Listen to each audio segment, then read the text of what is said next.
नमस्कार दोस्तों, स्वागत है आपका जीन पियाजे के संज्ञानात्मक विकास सिद्धांत के इस वीडियो में। 4 अवस्थाएं इन्होंने बताई है: इंद्रियजनित गामक अवस्था, पूर्व संक्रियात्मक अवस्था, अमूर्त संक्रियात्मक अवस्था और मूर्त संक्रियात्मक अवस्था। पहली, इंद्रियजनित गामक अवस्था। इंद्रियजनित गामक अवस्था, इस अवस्था की आयु है 0 से 2 वर्ष।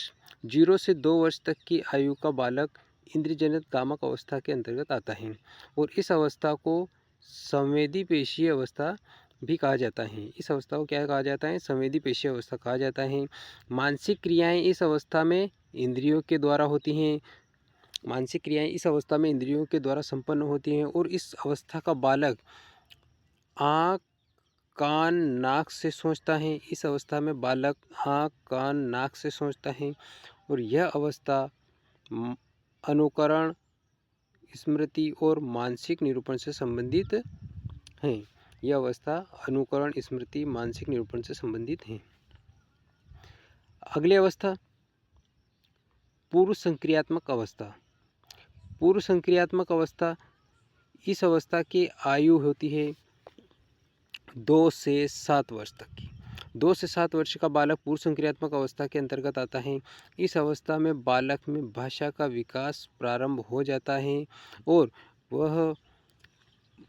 बच्चे में वस्तु स्थायित्व के गुण विकसित होने लगते हैं।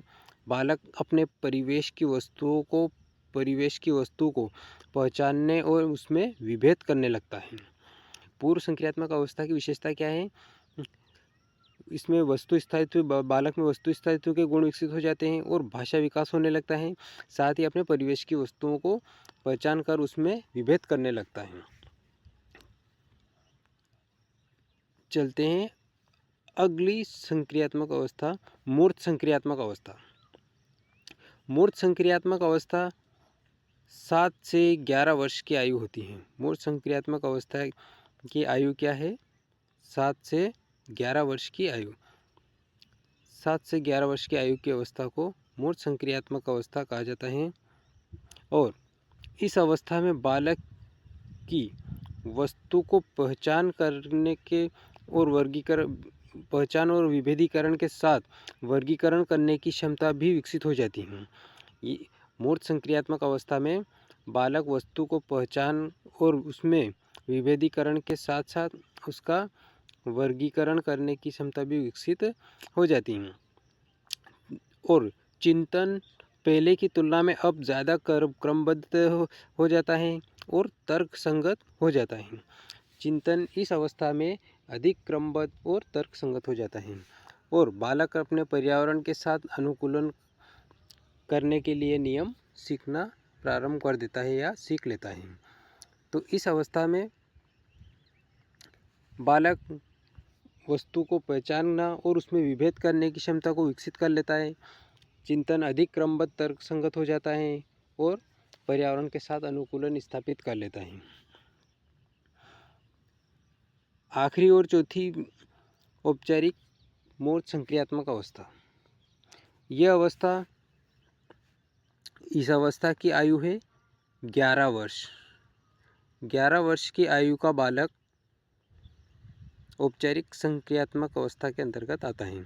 इस अवस्था में निर्णय लेने की क्षमता विकसित हो जाती है। किस प्रकार की? निर्णय लेने की क्षमता का विकास हो जाता है और अमूर्त नियमों का निर्माण कर सकता है। 11 वर्ष के बाद का बालक अमूर्त नियमों का निर्माण कर सकता है और भाषा संबंधी योग्यता तथा संप्रेषणशीलता अपनी ऊंचाई को छूने लग जाता है। इसमें इस उम्र तक आते आते बालक का भाषा विकास लगभग पूर्ण होने लगता है। तो औपचारिक संक्रियात्मक अवस्था 11 वर्ष की होती है। इस अवस्था में निर्णय लेने की क्षमता का विकास हो जाता है, अमूर्त नियमों का निर्माण कर सकता है, भाषा संबंधी योग्यता तथा संप्रेषणशीलता अपनी ऊंचाई को छूने लगता है। दोस्तों, ये वीडियो आपको कैसा लगा? अगर अच्छा लगा है तो दोस्तों ज़्यादा से ज़्यादा लाइक कीजिए, शेयर कीजिए और चैनल पे अगर नए हैं तो सब्सक्राइब कर लीजिए। मिलते हैं अगले वीडियो में, तब तक के लिए बाय।